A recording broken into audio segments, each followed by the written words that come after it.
Gabon eta ongi etorri misterioko ontzira.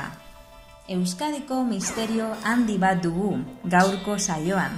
Nire eskuinean Patxi Etxeko dago, Bermeoko bizilaguna.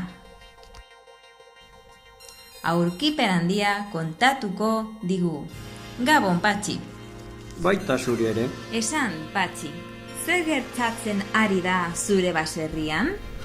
Egunero, hartaldea hartu eta mendira joaten naiz paseatxera. Orain dela hilabete bat oso gauza arraroa gertatu zen. Oso arraroa. Nire ardiek bat-batean ihes egin zuten korrika. Eta ni derrepentean gelditu eta harri bat inguratu zuten. Hasieran, enion garrantzirik eman. Baina gero, marrazki batzuk ikusi nituen. Harrigarria benetan, laguna.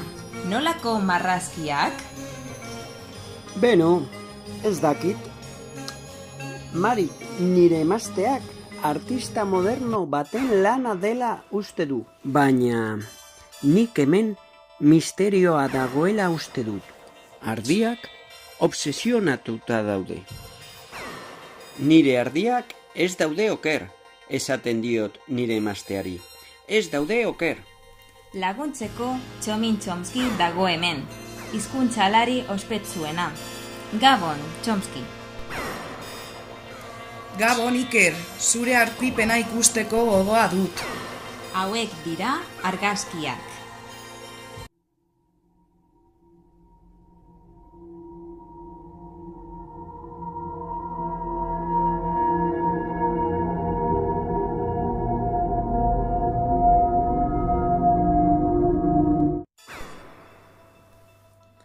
Hau, izugarria da.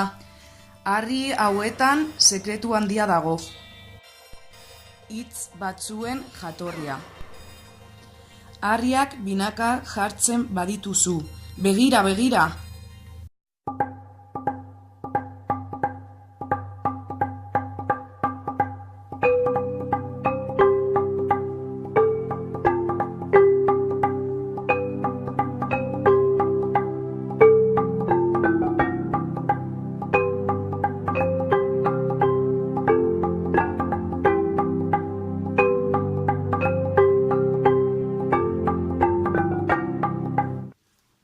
Hori gezurra da.